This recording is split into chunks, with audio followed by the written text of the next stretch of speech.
Assalamu alaikum. Good afternoon from Tokyo, Japan, and welcome to vlog 6.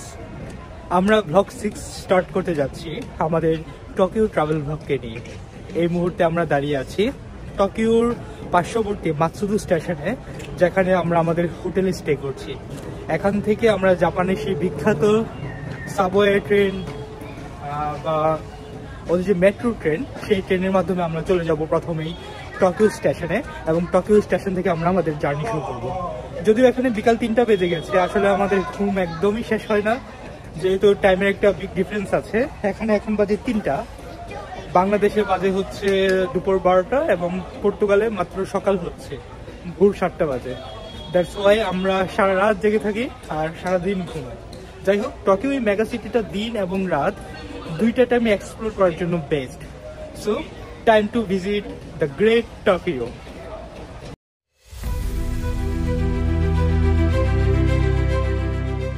আমাদের ticket purchase করতে হবে। So এখানে Japanese ল্যাঙ্গুয়েজে দেয়া কিছুই হচ্ছে না, বাট এই মেশিনটাতে ইংলিশ অপশন আছে। ইংলিশ সিলেক্ট করলাম, টিকিট। কোন টিকিট নিব সেটাই তো বুঝি না।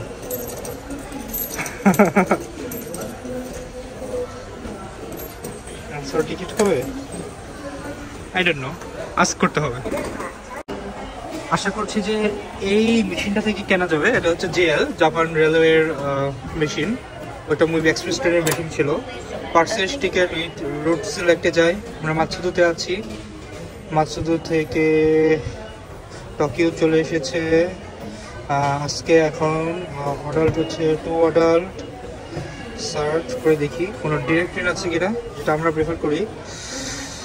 মাতসু থেকে লোকাল ট্রেন আর মাতসু থেকে টোকিও, এটা সিলেক্ট করলাম। জিও অনলাইনে দেখাচ্ছে সরাসরি আছে। One way base fare ticket, round trip base fare ticket. এখন দেখাচ্ছে কি ওয়ান ওয়ে কাটবো না রাউন্ড ট্রিপ কাটবো? না, যে কোনো স্টেশন থেকে ব্যাক করতে পারি। রাউন্ড ট্রিপ জানি না।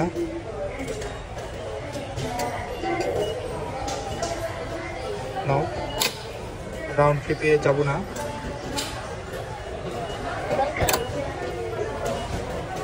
মানে আমরা এমন আছে আসাসুকা থেকেও ব্যাক করতে পারি। আমাদের জন্য ফার্স্ট টাইম, তো একটু টাইম লাগছে সিলেক্ট করার জন্য। মাতসুদু থেকে 15টা 18, আমরা এই ট্রেনটা দেখেছিলাম সম্ভবত, রাইট? 019, হ্যাঁ। পার্সেস base fare, one way base fare ticket.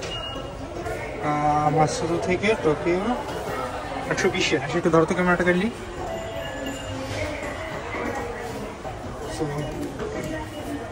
1000 ইয়েনের note insert বিল করতে হয়।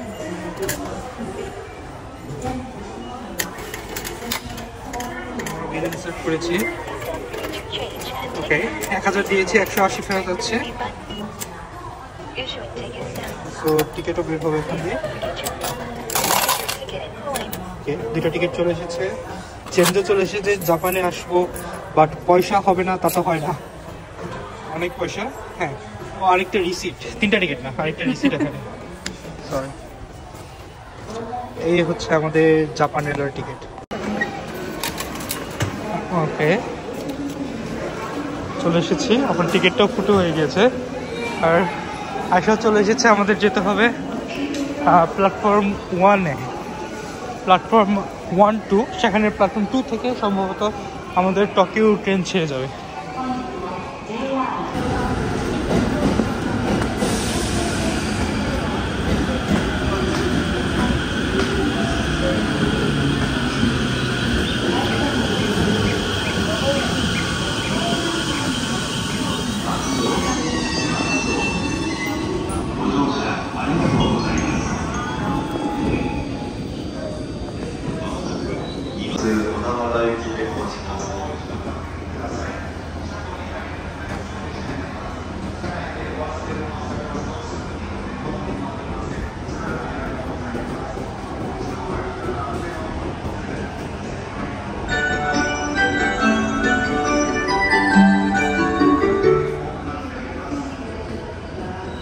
次の列車をご利用ください。9番線ドア閉まります。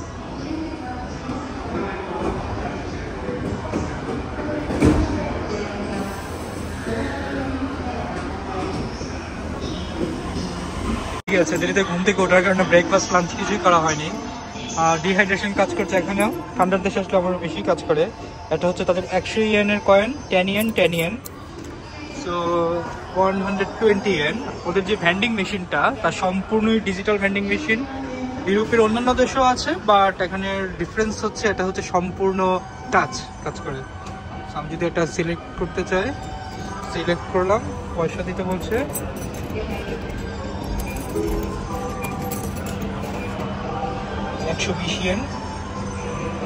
দেখলো, আবার সিলেক্ট করলাম এবং চলে আসলো আমাদের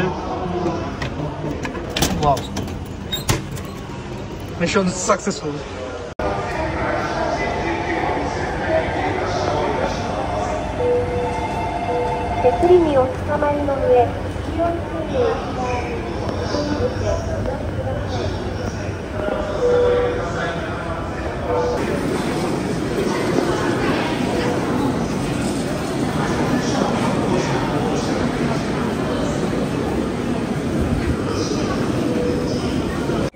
প্রায় আধা ঘন্টার মতো জার্নি শেষ করে আমরা চলে আসলাম টোকিওতে, এবং এটা হচ্ছে Tokyo station. It's a heart of Tokyo. খুবই সুন্দর লাগছে, ভিতর দিয়ে দেখে মানে একদম অবাক হয়ে যাওয়ার মতো। ওরা এত সুন্দর করে সাজিয়েছে ওদের মেট্রো লাইনটা। মানে ম্যাটারটা হচ্ছে এরকম, যখন আমি 5 ইয়ার্স পর এখানে আসি, এটাকে দেখে মনে হচ্ছে হার্টের ভিতরে একটা বিপ করছে। ইটস লাইক পুরনো প্রেমিকা শর্টকাটে বলতে গেলে। আমার পিছনে, আমার এবং আইসের পিছনে হচ্ছে এই টোকিও স্টেশন, যেটা হচ্ছে জাপানিজ আর্কিটেকচারে one of the finest building. 1914 সালে এই টোকিও স্টেশনটা ওপেন হয়, এবং এটির যে স্থাপত্যকার ছিলেন উনি হচ্ছেন কিঙ্গো তাৎসুনো। এবং কিঙ্গো তাৎসুনো কিন্তু জাপানিজ হিস্ট্রি, জাপানিজ যে ইনফ্রাস্ট্রাকচারগুলো হয়েছে তাকে father of the Japanese structure বলা হয়। এবং হিস্ট্রিক্যাল যে বিল্ডিং ছিল মেইজি, যেটা 1800 শতকের দিকে, আরেকটা নাম আমি মনে করতে পারছি না। সো এই দুটো বিল্ডিং মিলিয়ে কম্বাইন করে এই টোকিও স্টেশনের রেড বিল্ডিংটা তৈরি করা হয়েছে। 100 বছর ক্রস করেছে, সম্ভবত 109 বছর হয়ে গেছে এই বিল্ডিংটা, তাও এখন তার সগৌরবে দাঁড়িয়ে আছে। এবং টোকিও যারা ট্রাভেল করতে আসবে তাদের জন্য অন্যতম প্রধান টুরিস্ট ডেস্টিনেশন হচ্ছে এটা। অনেককেই দেখা যাচ্ছে এখানে ছবি তুলছে, আমরাও ছবি তুলবো এখানে। কিন্তু সত্যি এই জাপানিজ বৃষ্টি পড়ছে টিপ টিপ করে, হ্যাঁ হ্যাঁ, এই ওয়েদারে এই টোকিও স্টেশন সবকিছু মিলিয়ে একটি পারফেক্ট প্যাকেজ।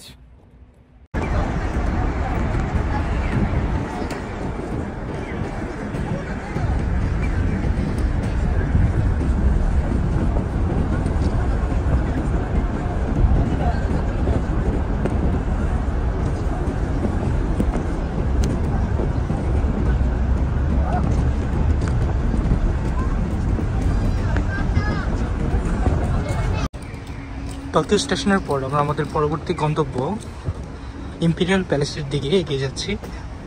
পথিমধ্যে জাপানের রাস্তাঘাট না দেখালেই নয়, দুই পাশে শপিং মল, বিভিন্ন হোটেলও রয়েছে, আর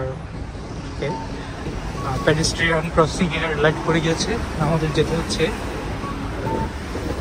সব কিছু মিলিয়ে যারা ফার্স্ট টাইম জাপান আসবে এবং মাল্টিপল টাইমও জাপান আসবে, তাদের জন্য অসাধারণ একটি এনভায়রনমেন্ট হয়ে দাঁড়াবে এই গ্রিনিচ জাপান।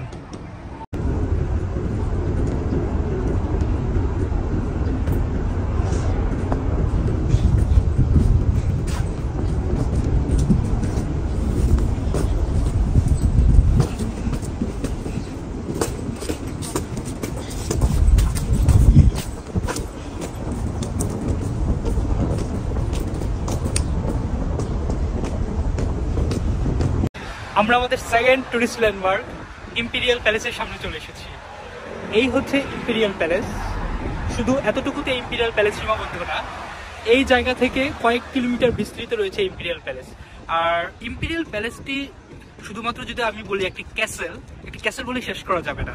জাপানিজদের ঐতিহ্য, তাদের যে পূর্ববর্তী ইতিহাস রয়েছে সব থেকে গৌরবময় অধ্যায় হচ্ছে এই ইম্পিরিয়াল প্যালেসের অধ্যায়।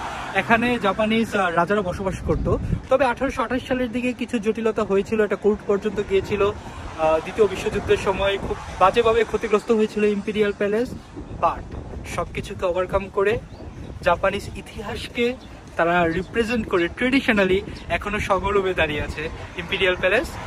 ট্যুরিস্ট যারাই জাপান ট্রাভেল করতে আসবে, স্পেশালি আমাদের মধ্যে ট্যুরিস্ট যারা, এই ইম্পিরিয়াল প্যালেস তাদের একটি মাস্ট ভিজিটেড প্লেস এভার।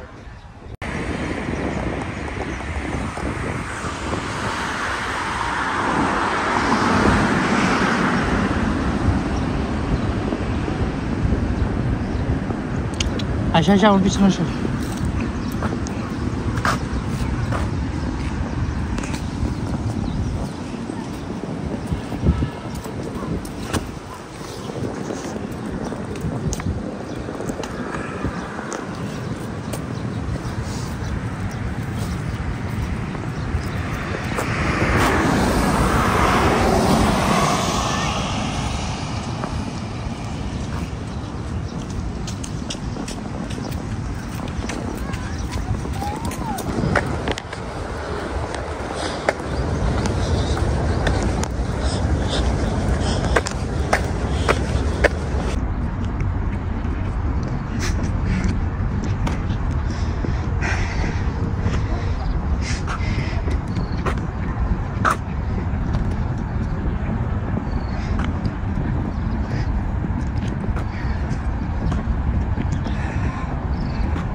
আমাদের পরবর্তী গন্তব্য কোকিউজিয়ান ন্যাশনাল পার্কে আমরা পৌঁছে গিয়েছি।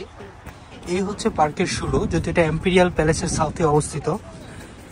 এই পর্যন্ত যতগুলো রাজকীয় বিল্ডিং দেখা যায় না কেন, সবগুলো প্যালেসের পাশে একটি পার্ক থাকে। জাপানের ব্যতিক্রম নয়। জাপানে ছোট্ট একটি লেক দেখা যাচ্ছে এবং সেই পার্কটা এই দিক দিয়ে এবং ওই দিক দিয়ে ভিতরের দিকে চলে গিয়েছে। অনেক বড়, ওভার স্কোয়ার কিলোমিটার পার্ক। আর এটা হচ্ছে the main gate of Nijubashi bridge. So এখানে হিস্ট্রি তারা উল্লেখ করেছে, যখন মেজি পিরিয়ড ছিল, আর্লি মেজি পিরিয়ড, দ্যাট মিনস 1868 সালের দিকে, তখন এই ব্রিজটা ছিল এরকম। সো আমরা বলতে পারি প্রায় 150 বছরেরও বা তারও বেশি পুরনো ব্রিজ। আর এই পার্কটার একটি স্পেশালিটি হচ্ছে এখানে ব্ল্যাক পাইন ট্রির জন্য পার্কটি সো ফেমাস।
হাঁটতে হাঁটতে স্ট্যাচু অফ কুসুঙ্গি মাসাসিজির এরিয়াতে চলে আসলাম।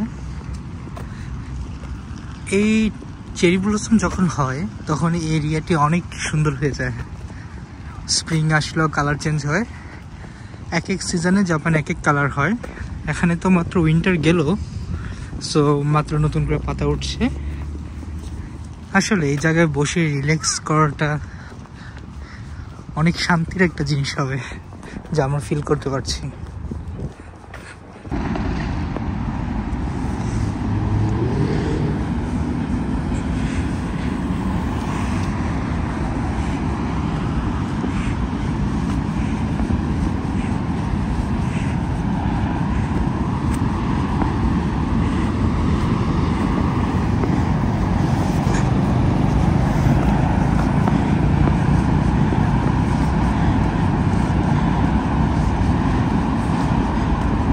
আমি আর আয়শা 220 ইয়েন করে 440 ইয়েনের টিকিট কেটে সাবওয়ে দিয়ে এখন চলে যাচ্ছি মিতা স্টেশন, দেন মিতা স্টেশন থেকে আসাসুকা স্টেশনের দিকে যাব। আমার সাবওয়ে ট্রেন আসছে, ওই দিক থেকে আসার সম্ভাবনা।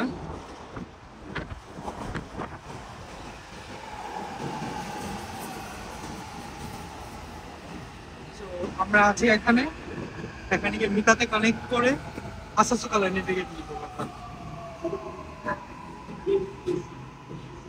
আর এটা খুবই অর্গানাইজ, যেন কোনো অ্যাক্সিডেন্ট না হয় সেজন্য তারা গেট সিস্টেম করে রেখেছে। সবার শেষে আছে আমি, দ্য লাস্ট গেট। ইয়েস, এই হচ্ছে সাবওয়ে। মিতা স্টেশনে পৌঁছে আমাদের লাইন চেঞ্জ করতে হলো। আমরা এখন আসাকুসা লাইনে চলে এসেছি, যেটা নারিতা এয়ারপোর্টের দিকেই যায়। আর আমি খুব কনফিউজ হয়ে গেছিলাম 1 or 2 কোন লাইন থেকে আসবে। এখানে যারা গার্ড আছে তারা সুপার হেল্পফুল। ওকে, অ্যানাউন্সমেন্ট হচ্ছে। এনিওয়ে 5:34 আমাদের আর সাবওয়ে চলে আসবে ঠিক এই লাইনে, লাইন নাম্বার 2 যদি ভুল না করে থাকি। সানসেটের বাকি আছে 1 ঘন্টা, সো আমরা খুবই দৌড়ের উপরে আছি।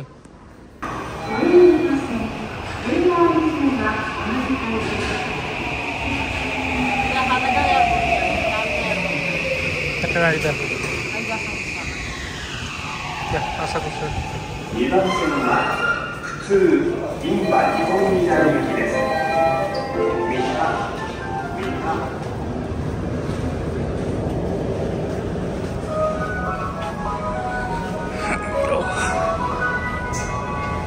আমরা আছি টোকিওর স্কাইট্রির সামনে, এবং এটা হচ্ছে 2012 সালে নির্মিত, যেটা এখন বর্তমানে জাপানের সবচেয়ে উঁচু স্থাপত্য।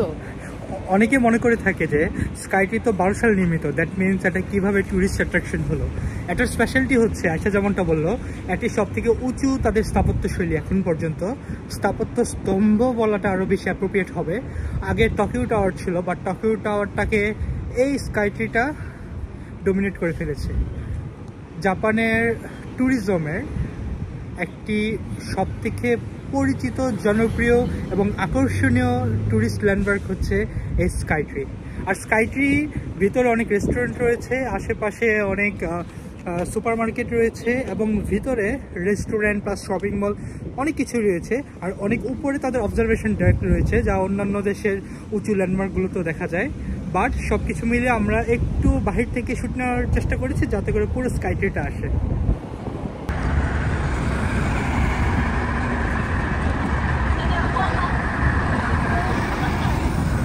এখন যে ব্রিজটি দেখতে পাচ্ছি তা হচ্ছে আজুমাবাসী ব্রিজ, যা 1774 সালে নির্মিত হয়েছিল। কিন্তু এই ব্রিজটি আবার পুনর্নির্মাণ করা হয়, যা 1931 সালে করা হয়েছে। তাও বলা যেতে পারে প্রায় 100 বছরের কাছাকাছি এই ব্রিজটি টিকে আছে। আর এই ব্রিজটির স্পেশালিটি হচ্ছে এটি রিভার সাইড ওয়াকিংয়ের জন্য বেস্ট। 300টিরও বেশি পিঙ্ক চেরি ব্লসম এই ব্রিজের সাথে দেখা যায়, যা ব্রিজের ঠিক ওই পাশে অংশটুকুতে দেখা যাচ্ছে। বিকেলের জন্য স্পেশালি একটা নির্মাণ করা, ফ্রেশ একটি অক্সিজেন এখান থেকে পাওয়া যাচ্ছে, ফ্রেশ নিঃশ্বাস নিতে পারছি। আর রিভার সাইড ওয়াকিংয়ের জন্য টোকিওর তথাপি পুরো জাপানের সবথেকে বেস্ট রিভার সাইড ওয়াকিং হচ্ছে এই আজুমাবাসী ব্রিজের পাশে। আর এটা হচ্ছে আসাসুকার প্রাণকেন্দ্র, আসাসুকা স্কয়ারের ঠিক পাশেই এই আজুমাবাসী ব্রিজ। আমরা দেখি আর আধা ঘন্টার মতো ওই ব্রিজ দিয়ে হেঁটে যাবো, কতটুকু হেঁটে যেতে পারি ঠিক তাদের মতো করে।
আসাসুকার প্রধান টুরিস্ট অ্যাট্রাকশন প্লেসে চলে এসেছি।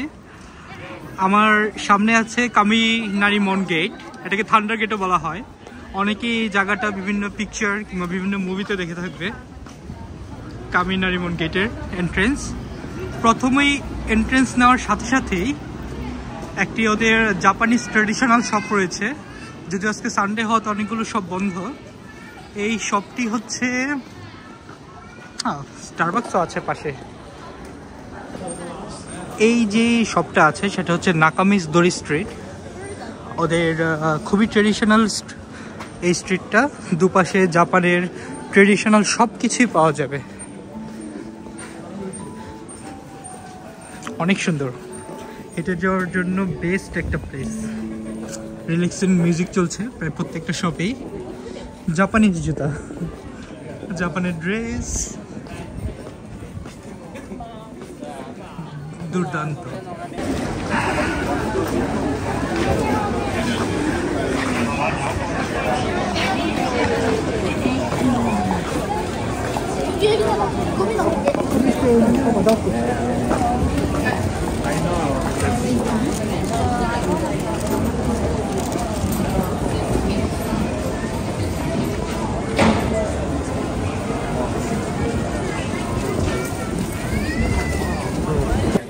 জাপান এসে মানে আমার মনে হচ্ছে যে আমি কেন এতদিন আসিনি।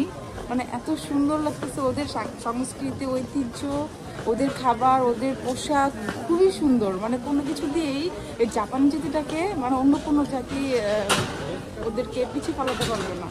এত সুন্দর ওদের রক্ষণশীল, ওরা খুব রক্ষণশীল। অ্যাগ্রিড। জাপানে যারা না আসে আমি বলবো তাদের লাইফে থেকে কোনো একটা অংশ মিস হয়ে গিয়েছে।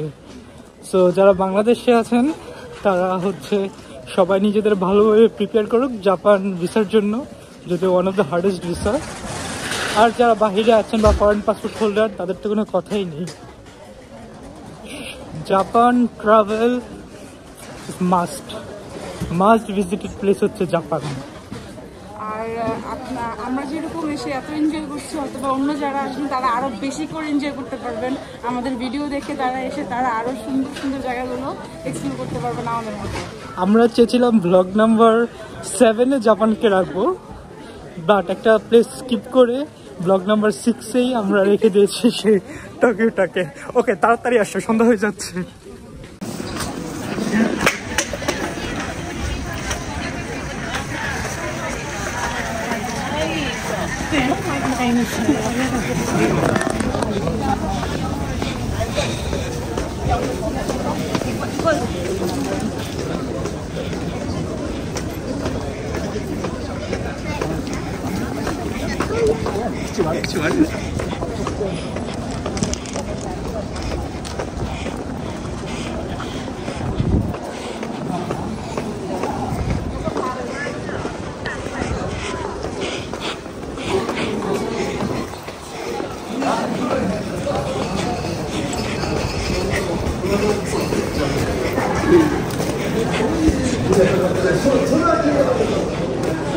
টোকিও ঘুরতে ঘুরতে প্রায় সূর্যাস্তের সময় পারফেক্ট টাইমে আমরা চলে এসেছি সেনসুজি টেম্পলে।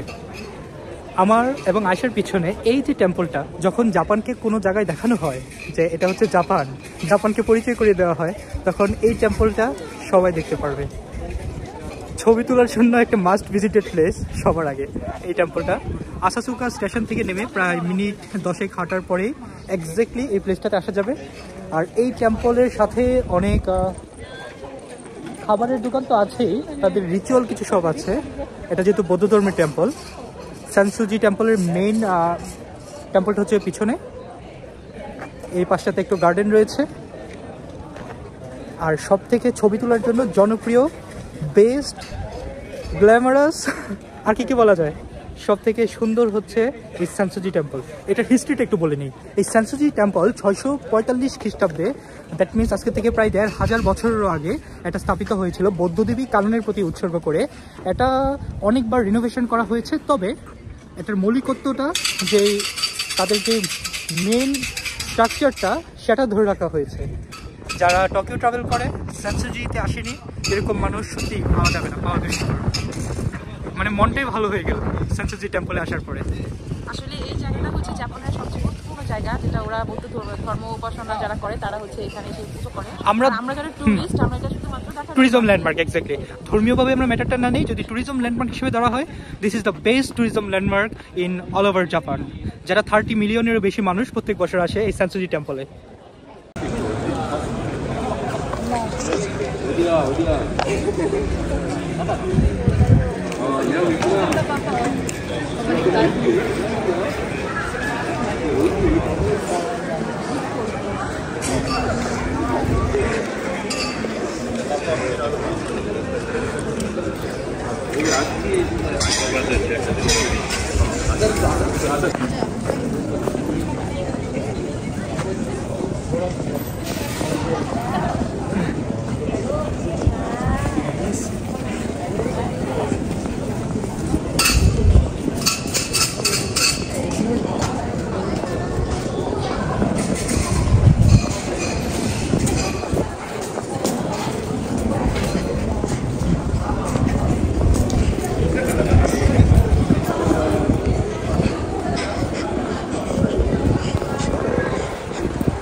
আশার নতুন একটা রূপ ডিটেক্টেড। সে ট্রাভেল করতে করতে হকচকিয়ে যায় এবং দিনে তার 2টা স্টারবাক্সের ফ্র্যাপেচিনো খাওয়া লাগে।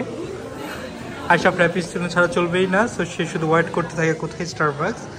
আমরা আসাসুকার স্টারবাক্সে চলে এসেছি, আর এখানে সবচেয়ে ইন্টারেস্টিং ফ্যাক্ট হচ্ছে এই ফ্র্যাপেচিনোটা হচ্ছে ম্যাঙ্গো ফ্র্যাপেচিনো। আমরা নেই, আমরা ক্যারামেল ফ্র্যাপেচিনো পেয়েছি, strawberry, vanilla, but mango this is the first time. Asha test করে আমাকে এক্সপ্রেশন দাও কেমন?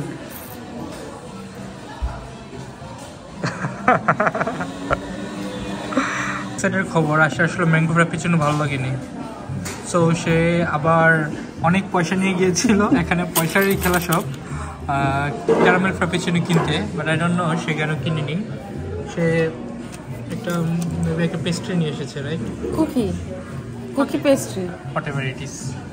নাও এনজয় করো তোমার স্টারবাক্স। এটা হচ্ছে স্কাইটির রাতের ভিউ। রাত হওয়ার সাথে সাথে সম্পূর্ণ আলোতে সুসজ্জিত হয়ে গিয়েছে, অনেক ধরনের আলোর খেলা চলছে। টোকিও মেট্রোপলিটনের, টোকিওর যে মেন ডাউনটাউন, তার প্রত্যেকটা কর্নার থেকেই স্কাইট্রিটা দেখা যায়। ক্যামেরাতে এত ভালো না আসলেও খালি চোখে অনেক সুন্দর দেখা যাচ্ছে স্কাইট্রি। সত্যি জাপানের প্রশংসা করতে হয়, ওয়ান্ডারফুল।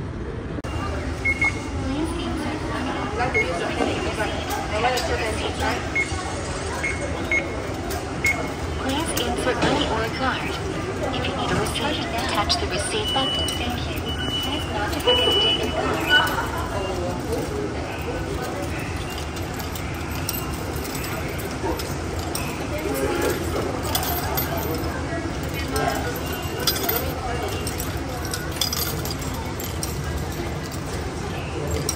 কয়েনগুলো ডাল ঢেলে দিতে ও খুব মজা পাচ্ছে, মুখ দেখে মনে হচ্ছে।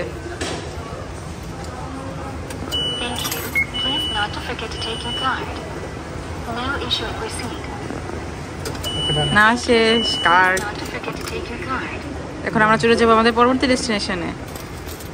আমাদের আসাসুকা থেকে পরবর্তী আকিবারি ইলেকট্রিক স্টেশনে যাওয়ার ট্রেন। দেখি পরের কম্পার্টমেন্টে যাওয়া পসিবল না।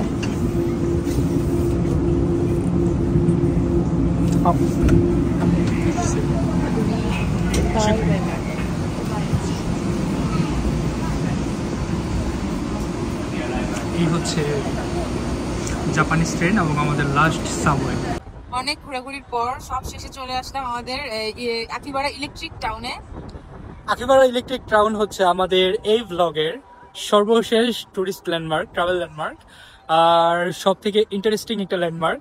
পিছনে অনেক বড় বড় স্ক্রিন দেখা যাচ্ছে দুনো পাশে। আমরা যদি টিউটার নেই, ওই পাশেও চারদিকেই ধরতে গেলে অনেক বড় বড় মনিটর রয়েছে, অনেক বড় বড় ইলেকট্রিক শপগুলো রয়েছে, যেগুলো এতদিন শুধু আমাদের টিভিতে অথবা কার্টুনে অথবা আমরা সিরিজে দেখে আসছি, এগুলো এখন বাস্তবে দেখছি। সারা বিশ্ব তো ইতিমধ্যে সয়লাভ হয়ে গিয়েছে যে made in China, made in China, made in China দিয়ে, but made in Japan, original জাপানি বেস্ট প্রোডাক্ট এক্সপ্লোর করার জন্য স্পেশালি অ্যাম্বুলেন্স গেছে। অ্যাম্বুলেন্স যাচ্ছে। হ্যাঁ, টেকনোলজি প্রোডাক্টগুলো এক্সপ্লোর করার জন্য this is the best place ever. এখানে আমার মনে হচ্ছে অনেক আগে আমি একটি জাপানি ওয়াচ কিনেছিলাম, মেড ইন জাপান। এখনো মেড ইন চায়নার প্রোডাক্ট পাওয়া যায়, বাট এখানে manufactured in Japan, made in Japan, সবগুলোই অ্যাসেম্বলড ইন জাপান, সবগুলোই জাপানিজ ছিল এবং এটা এখন পর্যন্ত ভালোই রয়েছে। এনিওয়ে, আখিভাড়া টাইম স্কোয়ার থেকে কোনো অংশে কম না। টাইম স্কোয়ার তো একটু রাস্তা, আমরা জয়বার গিয়েছি আমি টাইম স্কোয়ারে, বাট এর থেকে ইন্টারেস্টিং লেগেছে আমাদের এই আখিভাড়াটা। আখিভাড়াটা 1923 সাল থেকে প্রিপেয়ার হচ্ছিল, প্রায় 90 বছর 100 বছরের কাছাকাছি সময় হয়ে গেছে। এটা আরো ফিউচার ওরিয়েন্টেড হয়ে গেছে। বলতে গেলে আমরা চলে এসেছি ফিউচারে। এবং এখানে আশেপাশে যারা মানে আমরা দেখছি কিছু কিছু মানে কিছু না প্রায় সব মেয়েরাই কার্টুনের মতো, আমরা যেমন অ্যানিমে দেখি না, অ্যানিমে। জাপান যেহেতু অ্যানিমে স্পেশাল একটা দেশ, সো এখানে হ্যালো কিটি, ডোরেমন তাদের বাসস্থান। সো তারা অ্যানিমির মতো সবকিছুকে অ্যানিমির মতো ওরিয়েন্টেড করে রেখেছে। এনিওয়ে, এখানে যারা কেনাকাটা করতে আসে তার থেকে বেশি হচ্ছে ট্যুরিস্ট, লাইক আমাদের মতো ট্যুরিস্ট। অনেক ট্যুরিস্ট, প্রায় রাত অনেক হয়ে গেছে। রাত যতই গভীর হচ্ছে ততই কেনাকাটার এখানে আরো পরিধি যেন বিস্তৃত হচ্ছে। 付け替えるだけで最大 60% 節水できるシャワーヘッドも人気です。他にも最新のステージパソコンへの買い替えはお得。ネットショップも止めません。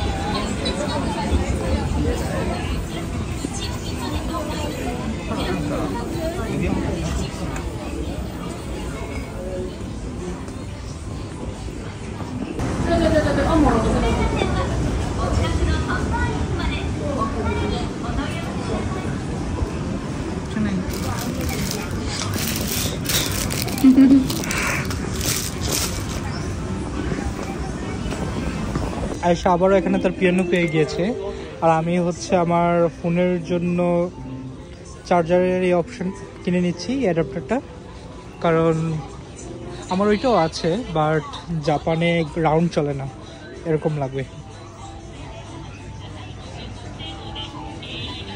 বিলের কাউন্টের দিকে যাই।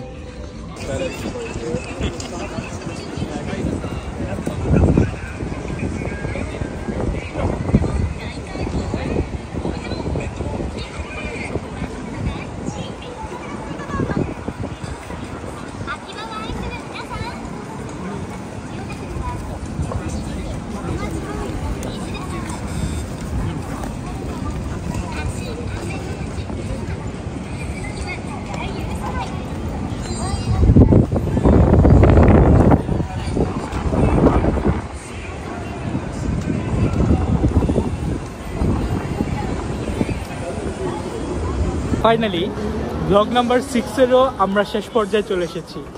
আজকে যতটুকু পেরেছি আয়েশা এবং আমি টোকিও সিটিটা ট্রাভেল করেছি। এবারের আমাদের জাপান ট্রিপে আমরা শুধু টোকিও ট্রাভেল করব, পাশাপাশি আরেকটা প্লেস ট্রাভেল করব, সেটা দেখাবো ব্লগ নাম্বার 7, মানে আমাদের পরবর্তী ব্লগে। আমরা ব্লগটাকে কখনোই তো বেশি লেন্দি করতে চাই না, তবে একটা দেশ কিংবা একটা শহর, তার ঐতিহ্য, তার ইতিহাস যদি 10 থেকে 15 মিনিটে শেষ করে দেয়, তাও কেন যেন একটু সেটার জন্য ইনসাল্টিং মনে হয়, আমার মনে হয়। কারণ টোকিও একটি মেগা সিটি, ঘোরার অনেক কিছু রয়েছে। আমরা পার্সোনালি অনেক জায়গায় আরও ভিজিট করেছি, বাট ব্লগে আই থিঙ্ক মেইন জায়গাগুলো আমরা দেখাতে সক্ষম হয়েছি। তাও যদি আমাদের কোনো ভুলভ্রান্তি হয়ে থাকে, বরাবরের মতোই আমি এবং আয়েশা ক্ষমাপ্রার্থী।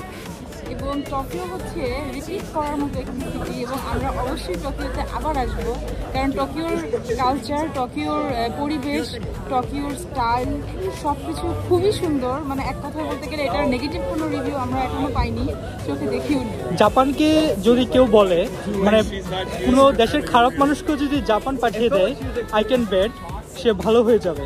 কারণ জাপানিজ কালচারের সাথে এবং জাপানের স্পেশালি মানুষদের সাথে মিশতে মিশতে তারা খুবই হেল্পফুল।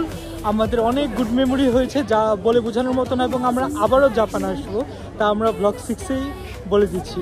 এনিওয়ে, আমাদের ফেসবুক চ্যানেলে আপনারা আমাদের ভিডিওকে আপনারা সবাই শেয়ার করবেন, লাইক দিবেন, কমেন্ট করবেন, পাশেই থাকবেন। ব্লগ নাম্বার 6 এখানেই শেষ। This is Akash and Ayesha, enjoying our life together. Goodbye.